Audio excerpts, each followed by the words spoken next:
আর একটা কমন ভুল আছে আপনাদের, আলেমদের মধ্যে ভুল আছে, আলেমদের মধ্যে ভুল আছে। এটা আমি বলবো 99% আলেমদের কনসেপ্ট ভুল। আমি আরো বলছি 1000 জন আলেমদের মধ্যে 999 জন আলেম এই কথাটাই বলে। আমি যদি আরেকটু আগাই আপনারা বলবেন যে বেশি হয়ে গেল, আমি এই পর্যন্ত থাকি। আপনারা একটা কথা, আমরা একটা কথা বলি, আমরা বলি, আপনারা, আমরা বলি, কোরআন বুঝতে হলে আগে কোরআন দ্বারা বুঝতে হবে। যদি কোরআনে দলিল পাওয়া যায় তো আলহামদুলিল্লাহ, তারপরে কি হাদিস। এই যে বাক্যটা, এই বাক্যটা উচ্চারণ করা বলা হারাম। আপনাকে এটা কে শিখিয়েছে? এটা এই কনসেপ্টটা কোথাকার? এইটাই হলো উপমহাদেশের ভাষা। কোরআন দ্বারা কোরআনের ব্যাখ্যা করতে হবে প্রথমে, এই ভাষাটাই মিথ্যা কথা, এই কথাটাই চলবে না। যারা আমরা অধিকাংশ আলেমই বলি এই কথাটা। তারপরে কোরআনে ব্যাখ্যা না পাওয়া গেলে কোথায় যেতে হবে? হাদিসে যেতে হবে। না, কোরআনের প্রথম ব্যাখ্যাই হলো কি? হাদিস। আপনাকে এটাকে স্বীকার করে নিতে হবে। আল্লাহ কি বলছেন? 40 নম্বর আয়াত সূরা নাহল, ওয়া আনজালনা ইলাইকা যিকরা লিতুবাইয়িনা লিন-নাস মা নুযিলা ইলাইহিম। আমি আপনার উপরে জিকির নাজিল করেছি, আমরা আপনার উপরে জিকির নাজিল করেছি লিতুবাইয়িনা লিন-নাস, যেন আপনি মানুষের কাছে বর্ণনা করতে পারেন মা নুযিলা ইলাইহিম, তাদের কাছে যে কোরআন নাজিল হয়েছে এটার জন্য ব্যাখ্যা করতে পারেন। এই জন্য আমি কি নাজিল করেছি? আমি আসলে অনেক কিছুই বলতে গিয়ে আর একটা কারণ এখানে বলতে গিয়ে আগে ফতোয়াটা আপনাদের শোনাই দিই। ফতোয়াটা শোনানোর পরে নাহলে ভুলে যাব, টাইম চলে গেছে। শেখ বিন বাজকে প্রশ্ন করা হয়েছে, যদি কেউ সুন্নাহকে অস্বীকার করে বা মনে করে শুধু দলিল নিতে হবে, কোরআন থেকে সুন্নাহ দিয়ে নেওয়া যাবে না, তার ব্যাপারে তিনি বলছেন ফাহাদিহি তাইফাতু আল্লাতী তারা আন্না সুন্নাহ লা ইহতাজ্জ বিহা।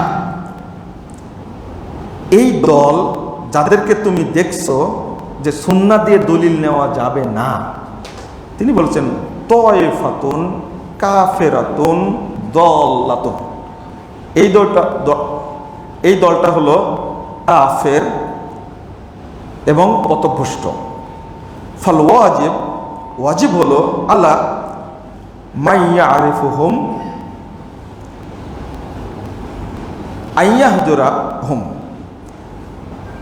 ওয়াজিব হলো ওই সমস্ত লোকদেরকে যারা চিনবে ওই সমস্ত লোক থেকে যেন কি থাকে? বিরত থাকে, 1 নম্বর। 2 নম্বর হলো ওয়া আইয়া আরিফাহুম আন্নাহুম আলা বাতিলিন ওয়া আন্নাহুম কুফফারু বিহাদাল আমাল।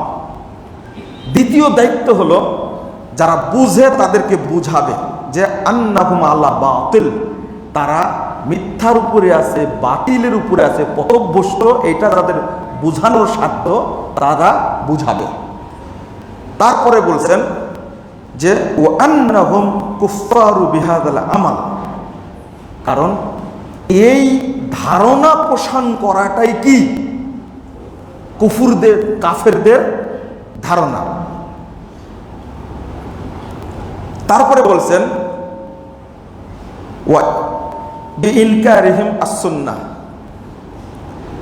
অর্থাৎ সুন্নাতকে তারা অস্বীকার করছে। ইয়াকফুরুনা ওয়া ইয়াখরুজুনা মিন দায়রাতিল ইসলাম, অর্থাৎ তারা কুফরি করেছে। ওয়া ইয়াখরুজুনা মিন দায়রাতিল ইসলাম, এবং ইসলামের গণ্ডি থেকে তারা কি হয়ে গেছে? বেরিয়ে গেছে।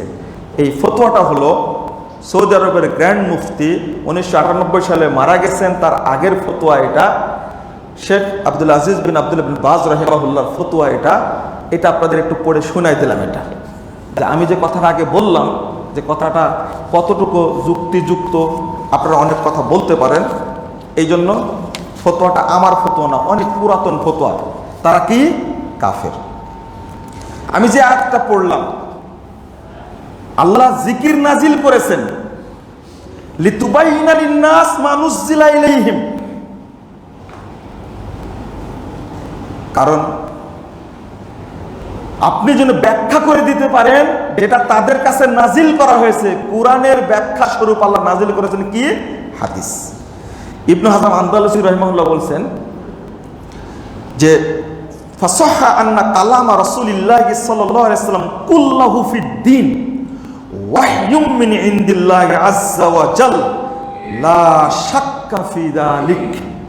তিনি বলছেন এই আয়াত প্রমাণ করে রাসূল সাল্লাল্লাহু আলাইহি ওয়াসাল্লামের প্রত্যেকটি কথাই দ্বীন এবং মহান আল্লাহর পক্ষ থেকে নাজিল করা ওহী, লা শাক্কা ফি যালিক, এখানে কোনো সন্দেহ নেই।